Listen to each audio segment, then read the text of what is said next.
नमस्ते, मी अश्विनी साई सौम्य सिस्टर चॅनलमध्ये आपलं सर्वांचं खूप खूप स्वागत आहे। आज श्रावण महिन्यातला तिसरा सोमवार कधी असा आला कळलंच नाही। बघता बघता बघा श्रावण महिना लागून 15 दिवस होऊन गेले, तर इथं ना सकाळची देवपूजा माझी चालू आहे।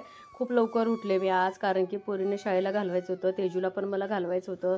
देवपूजा करायची, अभिषेक करायचा, उंबरठा पूजन, हे सगळं अशक्य आहे उशीर उठून। 6ला जरी उठलं तरी होणारच नाही म्हणलं। आधी पोरींना उठवायच्या अगोदर आपलं पिंडीचं ना अभिषेक वगैरे करून घेतला। हर हर महादेवचा असा जप करायचा अभिषेक करताना। आणि आज शिवामूठ आहे का, हिरवं मूग आहे, आणि गेल्या वर्षी आपल्या मळ्यातलं जे मूग आहे ना, तर तेच मूग मी शिवामूठ म्हणून वाहली आहे। आणि भरपूर असं दारात पांढरी फुलं येतं, तर शिवा आपलं महादेवांना ना पांढरी फुलंच अशी आवडतात, त्यामुळं ना प्राजक्ताचे स्वस्तिकची खूप अशी फुलं आहेत। तेजूला पण उठवलं लागलंच, 2 दिवस तेजू आलेली आहे, तर लगेच तिला सुद्धा ना ओळखायला लागले। चांगलं चपाती दे म्हणून पायापाशी ना असं लोटांगण घालतो, नेहमी मी तुम्हाला दाखवतच आहे, तसंच करतो। ती बाहेर आणून चपाती दिली, तिला आंघोळ वगैरे कर म्हटलं, तोपर्यंत उंबरठा पूजन वगैरे करून घेतलं। तेजूची आंघोळ झाली की मग सैपरला उठवाली, कारण की सैपरीची पण गाडी सकाळी 8 वाजता येते। दर ह्याला ना त्यांची सोमवारची सकाळची शाळा नसते सैपरीची, पण काय माहिती ह्या वर्षीपासून श्रावण महिन्यातले सोमवार सकाळची शाळा त्यांची चालू झाली आहे। आणि ह्या लक्कीची मागे इतकी मस्ती चालू आहे ना, त्याला किती जरी वरडलं तर त्याला काहीच कळत नाही, इतकं लाडात येतो ना, खूप असं लाडात येतो। तर इथं ना तुळशीची पूजा वगैरे करून घेतली, आणि रांगोळी काढायचं होतं म्हटलं, तेवढं छोटीशी रंगीत रांगोळी काढून घेतली। दिवसभर थोडं थोडं काय होईना झिरमाट येतं, आणि ते पावसाने इतकी ती म्हणजे घाण होते ना रांगोळी, आणि ते नकोसं वाटतं। म्हटलं तेवढंच छोटीशी साजेशी अशी छान अशी रांगोळी मी काढून घेतले। आणि सकाळचं वातावरण बघितलं तर अगदी असे धुके वगैरे, आणि त्यात अगरबत्तीचं हे जे आहे ना खूप छान दिसतं। शेवया तुपामध्ये अगदी असं ना नॉर्मल खरपूस असं बघा, असं ना भाजून घेतले, आणि कांदा, टोमॅटो, हिरवी मिरची, कोथिंबीर आणि थोडेसे असे डाळ घेतलेले। तर आज करायचे आहे शेवायचं उपीट, म्हणजे शेवायची मॅगी करायचं आहे। तर इथं तेल ठेवले गरम करायला। सकाळी ना खूप लवकर उठले होते 5 वाजता, त्यामुळे देवपूजा, वटपूजन वगैरे सगळं लवकर झालं। तर असं काय पूजा अर्चा असेल तर आणि सकाळची शाळा पोरींची असेल तर अजिबात मेळ बसत नाही, त्यामुळे थोडंसं 1 तास मला आधी सगळी तयारी करून ठेवावी लागते। आणि आज सैपरीचं सकाळ शाळा आहेच आहे, तेजू पण जाणार आहे, ती पण लवकरच जाणार आहे सकाळचे 8 वाजता। म्हटलं नाश्ता वगैरे खाऊन आणि पोरींचा डबा वगैरे मला द्यायचा आहे, त्यामुळे पटकन नाश्ता केला। रात्रीच विचारलं होतं काय करू खायला, तर शेवायचं उपीट बोललेलं, कारण की दरवेळेस ना पोहे असंच होऊन जाते डब्याला, आणि शिरा उपीट नको म्हणतात, हाताला रवा रवा चिटकते, त्यामुळे नकोच म्हणतात शाळेमध्ये पोरी। आणि खूप दिवसाने शेवायचं उपीट केलेलं आहे, तुम्हाला दाखवते। आणि घरच्या गव्हापासून बनवलेलं आहे, विशेष म्हणजे पौष्टिक आहे। आणि सगळ्यात महत्त्वाचं म्हणजे सैपरला आवडतंय खायला, कारण की मलाच लहानपणी आवडत नव्हतं, आता जरा आवडाले, पण मला लहानपणी शेवायचं उपीट अजिबात आवडत नव्हतं। आणि तिकडे तेजूची आंघोळ वगैरे झाले, ती पण व्हायला लागले तयार, डायरेक्ट तिला कॉलेजमध्येच नेऊन सोडायचे। तर असं शेवायचं छान उपीट केले, तर वाफ काढली का अजून मस्त ह्याला ना फुगतो, आणि थोडंसं ज्युसी केले म्हणजे पोरी पण अगदी आवडीने खाते। जास्त हेअरस्टाईल होय, आणि तेजू पण ना युनिफॉर्म आणली होती, येताना युनिफॉर्म आपलं घालून चालले, तिथे गेल्यानंतर मग अपरंग शूज असं काय काय तिचं आहे। परी तू का नाही खात नाश्ता ग?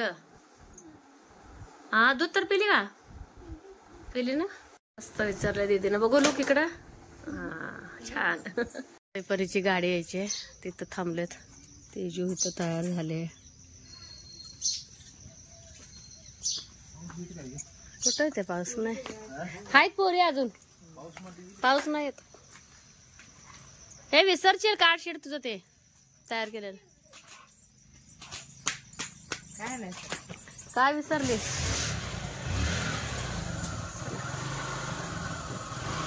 बाय,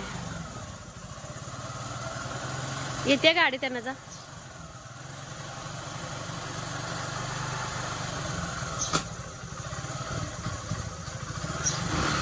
आजपासून ना तर शिवलीला अमृतचं ना वाचन करणार आहे मी, म्हणलं तर हे बघा तुमच्याशी शेअर करावं बोललं। श्री गणेश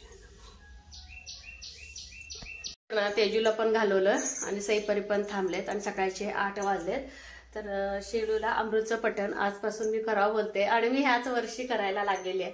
तर 8 दिवसात होऊन जाते, आणि दररोज 2 अध्याय आणि 42 ओवी आणि आरती म्हणायची, आणि शेवटच्या ह्याला ना काहीतरी गोडाचं वगैरे करून आपलं शेवट करायचंय.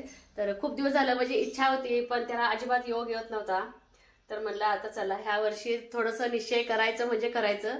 ते काय होतंय, जोपर्यंत आपल्या मनामध्ये व्यवस्थित असं वाटत नाही कुठली गोष्ट करावं, त्याशिवाय ते माणसाला करू वाटत नाही. ह्यावेळेस जरा दृढ इच्छा झाली आहे माझी की शिवलीला अमृतचं पठण करावं. तर चला, तर मी पठण करून घेते. ह्या वर्षी ना मी पहिल्यांदा शिवलीला अमृत वाचायला घेतलं होतं. दरवर्षी मी संकल्प करते पण होतच नाही. ह्या वर्षी म्हटलं करूया. तर 8 दिवसात आपलं पूर्ण होऊन जाते. दररोज 2 अध्याय जरी वाचलं तर पुढच्या सोमवारपर्यंत म्हणजे श्रावण महिने संपायच्या अगोदर माझं ना शिवलीला अमृत वाचायचं होतंय. तर छान वाटतंय वाचून, म्हणजे एक मनाला एक समाधान वाटते की बाबा आज आपण एवढं वाचलंय. जरी संस्कृत जरी नाही कळलं, थोडं त्यातलं भाव वगैरे आपल्याला थोडंफार कळतंच. त्यामुळे एक मनाला आणि घरात इतकं प्रसन्न वातावरण वाटत होतं ना. खूप म्हटलं आता जेवायला तर कोण आहे आणि ह्यांनी एकटेच जेवणार असणार आहेत, पोरी तर उशीर येणार आहेत. म्हटलं चला तर अगदी सावकाश स्वयंपाक करावा. जसं की बघा दुपारचं स्वयंपाकाला लागले आणि पण जरा बाहेर गेले होते, तर ह्यांना यायला ना 3-3:30 वाजणार होते. तर मी 1-2च्या नंतरच मी बघा भाजी भात कणिक वगैरे सगळं करायला घेतलं, कारण की संध्याकाळचं पण भाजी होऊन जाईल आणि ह्यांना पण होऊन जाईल.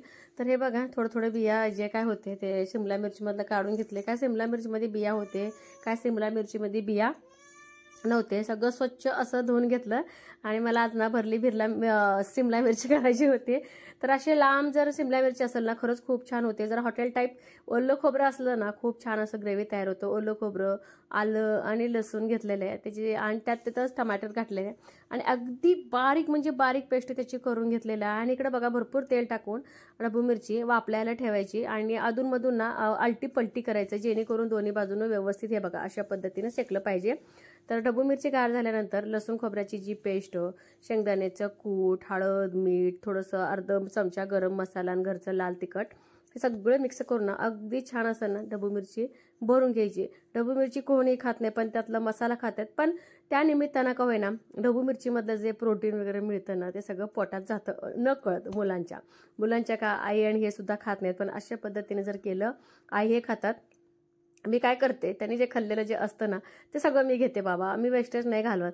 हे बघा ग्रेव्ही पेस्ट किती छान आपली बनलेली आहे. तेल जिरे मोहरी ग्रेव्ही टाकलं, परत थोडंसं लाल तिखट, हळद, काळा मसाला, अर्धा चमचा परत आपलं गरम मसाला घातलेला आणि थोडंसं पाणी टाकून ग्रेव्हीला छान शिजवून घेतलं. आणि हे बघा आपलं ढबू मिरची भरलेलं छान असं ना परतून घ्यायचं. आणि आपलं मिक्सरच्या भांड्यामध्ये मी ग्रेव्ही बनवले ते ना त्याचा थोडासा मसाला होता ना त्यातच थोडंसं पाणी घालून ना ह्या ढबू मिरचीमध्ये ओतून छान असं उकळून शिजवून घेतलेलं आहे. इतकी छान अशी झालेली भाजी तुम्ही नक्की करून बघा. तुम्ही हॉटेलात सुद्धा खायचं सोडून द्याल. लागलंच मला घरची डाळ आहे ना त्याचं पण मला डाळीची आमटी करायची होती. डाळीच्या कलरवर जाऊ नका, पण टेस्ट इतकी चांगली आहे ना खूप छान. तर लसूण खोबरं, लाल तिखट, हळद टाकून मस्त त्याची फोडणी करून घेतलेली आहे. दुपारचे ना 4 वाजले, तर सगळे कामं पटपट आवरून घेतले आणि मंदिरात जायचंय. सकाळपासून महादेवाला जावं म्हणते, झालंच नाही. तर आमच्या इथे ना सांगोलच्या अलीकडं असं संगमावरती महादेवाचं मंदिर आहे, तिथं जायचं होतं. पाणी पण भरपूर आलंय, कारण नेलंच नाही. तर आलंय की नाही माहित नाही, पण नेलं नाहीत मला. म्हटलं आता गावातल्या महादेवाला जावं. तर अगरबत्ती, फुलं, साखर, दूध आणि ह्याच्यामध्ये ना विभूती घेतलंय आणि पाणी असं घेतलंय मी हे सगळं. आणि पंचपाळ पण घेणार आहे, कारण तिथं अंबाबाईचं पण मंदिर आहे ना. आम्ही दसऱ्यामध्ये जिथं आम्ही पूजा वगैरे करतो 9 दिवस, तर अंबाबाईला पण जाऊन या म्हणते. ते एकाच ठिकाणी आहे. आणि जी पांढरी साडी घातली आहे तर ही ना आईची साडी नेसली मी आज. म्हटलं आता सोमवार आहे, पांढरी साडी आणि आईची आमच्या काही हरकत नसते, तर नेसले मी असं आईची साडी. आणि सोमवार जरा पांढरी साडीच बरं पडते. तर तुम्हाला दाखवते. रक्षाबंधन दिवशी भाऊ आणि तेजू आलो होता ना, अक्काला इतकी कामं असते काय सांगू तुम्हाला. आणि आजारी सासू असतात दवाखान्यात, इतकी म्हणजे व्यवस्था होणार नाही इतकी व्यवस्था अक्काला असते. जनावर भरपूर, परत शेतीतली कामं असतात. त्यातनं पण बघा ती मोबाईल मध्ये बघून वेगवेगळ्या प्रकारच्या पिशव्या, प्रवासी बॅग, हँड बॅग, पर्स सगळं शिवायला शिकली. फक्त ना ती काय करते, तर आमचे काही ड्रेस असेल किंवा आता म्हातारे माणसं बघा साडीतले ब्लाऊज शिवत नाही, त्या ब्लाऊजच्या पिसापासून, जसं की माझ्या आईचे, आपल्या आईचे, त्यांच्या आईचे, असे ना ती पिसाचे उपयोग करते. तर हे बघा मला मळ्याला जायला एक पिशवी शिव म्हटलं तिला. तर हे बघा असं मळ्याला जायला पिशवी शिवले, अगदी असं मजबूत असं पिशवी आहे. आणि ह्याच्या अगोदर पण मला बऱ्याच पिशव्या दिल्या अक्का, तर तुम्ही बघितलं असेल बऱ्याच वेळा अक्काने पिशवी दिले. तर एक दिले हो. हा परीने म्हटलेले की भाऊ मला ना छोटीशी मेकअप किट ठेवायला ना अशी बॅग दे. ते बघा किती छान शिवले अक्काने, मला तर इतकी आवडले ना. हे बघा एकदम मस्त शिवलंय. आपलं वेस्टेज जाणाऱ्या ब्लाऊज पिसापासून दिसायला पण किती छान आहे. एकदा आम्ही सांगोला जाताना घडी मोडणार माझा मोबाईल बसते का हे पण बघितले.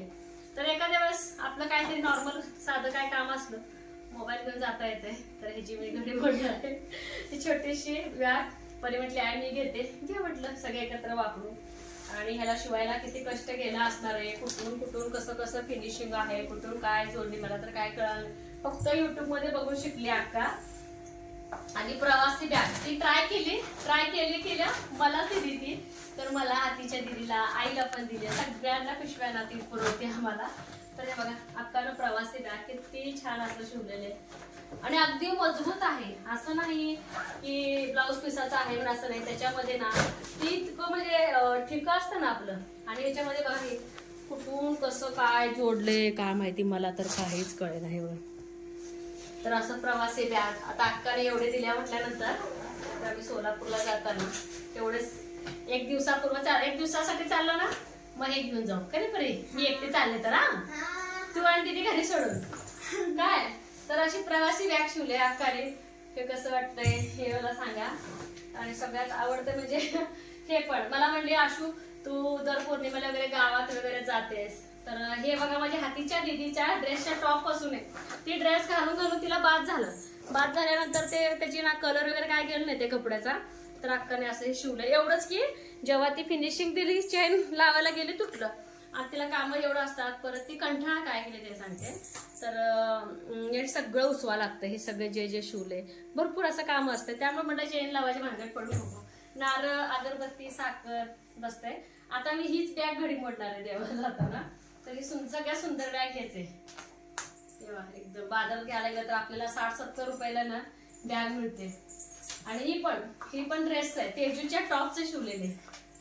तेजूच्या टॉपचा उपयोग करून अक्काने शिवले. हे बघा एकदम मस्त.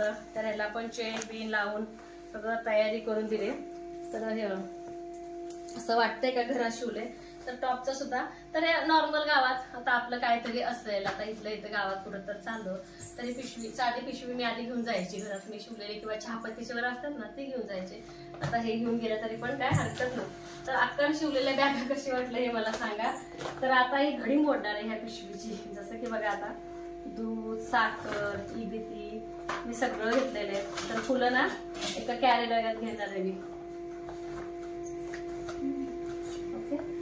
असा एक फोटो करा. येत नाही नको पडेल. तू गाडी येत नाही का काय करावं हिला. हे सोनू बस चल लवकर आबाळले आले. पावसाला तर सगळंच राहील. चला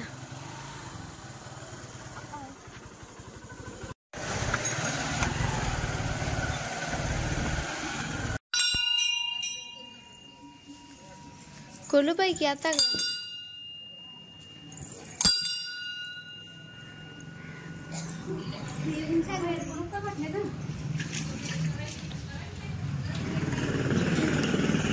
आता कुलूप का घालतात काय मला कळतच नाही. कुलूप का घातलंय बघा की आज सोमवार आहे. कुलूप लावले काय करायचं आजोबांचं असतंय. तर आमचे हे आजोबा आहेत ना. कुठे आजोबांचं घर. कुलूप लावले बघा काय करायचं. आत्ताच लावले काय.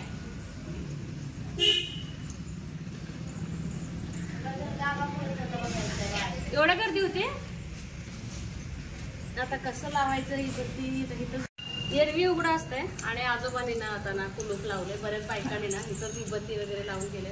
आज ना सकाळपासून मी यावं म्हणते झालं नाही. ते म्हणतात की आज नशिबात नव्हतं महादेवाला एकदम जवळ बघायचं. तर बायका काय करतात मंदिर पण भरपूर असं घाण करतात. दूध वगैरे वरतात आमच्यासारखी. त्यामुळे त्यांनी कुलूपच लावून गेले. मागच्या सोमवारी सगळं इथं ना चिक्कल होतं आतमध्ये. आता स्वच्छ आहे. पण आज काकांनी तसं करायला न पाहिजे होतं. आता श्रावण महिना म्हटल्यानंतर येणारच. बघ ना सगळ्यांनी तसं लावलं. सगळ्यांनीच केलं. का हो तुला हात बोललाय का. आता दूध आज पण मला ओढता येत नाही. मग ते पडलेलं होतं. कुठलं होतं दरवाजा उघडा होता. आजोबा म्हणते दरवाजाला करून गेली पूजा.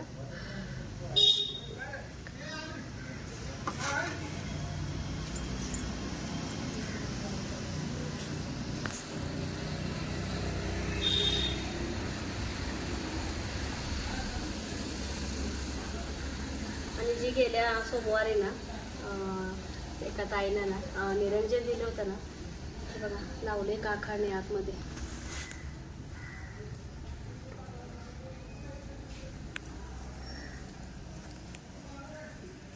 काय मंदिराला काय परत आल्यानंतर काका घेते.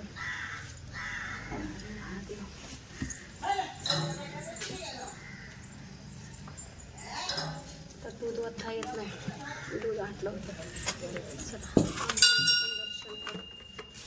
आणि दसऱ्यामध्ये आम्ही बायकांचा आम्ही खेळ वगैरे करतो, फुगड्या खेळायला येतो. मंदिराची पूजा, अंबाबाईचं मंदिर इथं आहे, या दाखवते.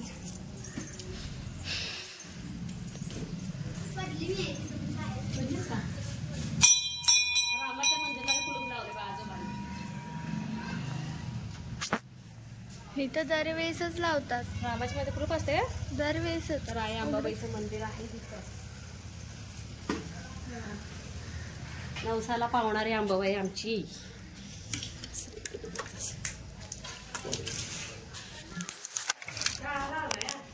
बघा की हा कुलूप लावले, बाहेरच पूजा केली. आता दूध हे कसं वाटायचं, कुलूप लावले. आता श्रावण महिन्यात ठेवायचं की नाही उघडं, कुलूप लावून गेलेत आजोबा. बायका घाण करते त्या म्हणून लावले काम आहे. आता दूध ही वतणारच की, होय की. आता कसं वाटायचं,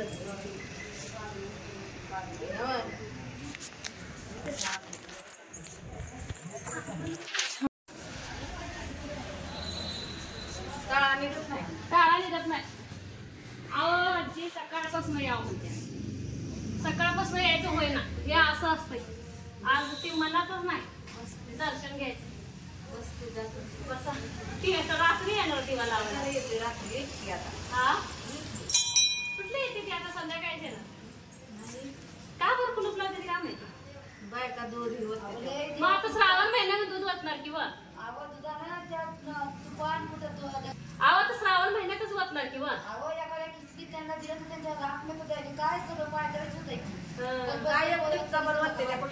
त्यांना काम लागतंय.